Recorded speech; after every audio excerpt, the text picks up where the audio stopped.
back. The chair now recognizes the gentlelady from Pennsylvania, Ms. Lee, for 5 minutes. Thank you, Mr. Chairman. DOE programs are essential to supporting key issues like environmental justice and energy efficiency, as well as industries like the building of green homes in all of our districts, but particularly mine, of course. As we continue to ensure that policies in Washington are focused on people like my constituents and tackling environmental racism, your leadership and that of Secretary Granholm in addressing these issues through equitable energy development is crucial.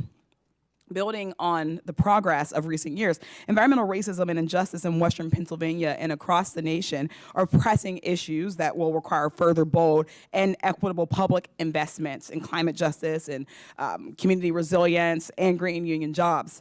Achieving energy equity in our communities won't be easy, of course, but your leadership in that of Secretary Granholm, again, in advancing these commitments to these priorities will help to protect the environment and improve the quality of life for countless Americans. With that said, the fiscal year 2025 budget request for the Fossil Energy and Carbon Management Program Office amounts to only 2% of the department's requests at this funding level. How is the department limited in addressing the nationwide problem of standardizing methods and technologies to locate, plug, and remediate abandoned oil and gas wells? Well, thanks for your focus on energy justice, environmental justice. It's something, as you said, that we spend a lot of time and focus on and are trying to do everything that we possibly can, including by bringing extraordinary funding tools to the table, like the increase in weatherization that helps folks around the country, including in your district, to the tune of $372 less that they pay on their electricity bill because of that support. And I could give you other examples. Your question on oil, abandoned oil and gas wells, this is a big, big deal. We have some funding streams that have been given to help us on that front, but we need to do a lot more. There's so many abandoned oil and gas wells out there.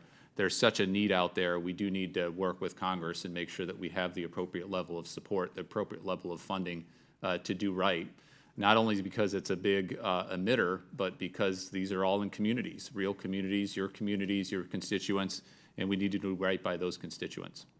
Can you describe what the DOE is currently doing to address this? Of course, the funding streams are incredibly important, but to what end are we seeing any success, or are there any other things that are happening right now?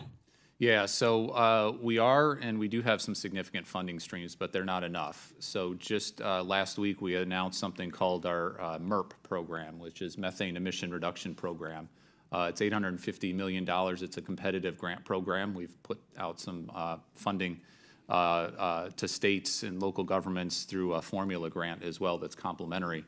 But one area that this money can be focused on are abandoned oil and gas wells and making sure that we're reducing emissions on that front. But again, it's not as comprehensive as we need to have it. It's not as robust as we need to have it because it's amazing how many abandoned oil and gas wells we have around the country. It's just an immense number. And so the scale of the challenge here is just huge. Yeah, certainly. We have 750,000 undocumented wells just in Pennsylvania alone. So it's certainly an issue that we are joining you in attempting to tackle. I'm proud that my bill, the Abandoned Well Remediation Research and Development Act, passed the House and hopefully the Senate soon enough. Shifting gears just a bit, Pittsburgh has one of the highest energy burdens in the country, the second highest in the U.S. among minority households. Between the City of Pittsburgh, DOE's National Energy Technology Laboratory is developing technologies to safely and efficiently generate, distribute, and store energy.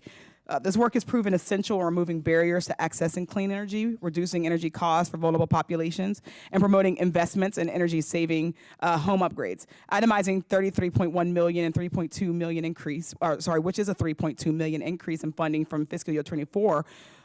Will support NETL technical staff needed to perform acquisition, finance, succession planning, and legal functions, and it'll support the federal workforce who provides management of the laboratory. Deputy Secretary, would you be able to provide an update on the level of funding the department expects to provide to support NETL's program, direction, infrastructure, and research and operations? Yeah, happy to do so. I don't have that number right offhand, but happy to follow up with you. And NETL's doing such great work. You know that as part of NETL is in the Pittsburgh area. It's an incredible lab, and there's so much that they can do, so much we can leverage with our national labs on energy burden more generally, right? Those who can least afford to pay energy, we need to focus in particular to reduce their energy burden, just as your focus. And thank you for your leadership on that. Thank you. Thank you so much for joining us and for your testimony today. I yield back. Gentlelady's time has expired. The chair now recognizes Dr. Baird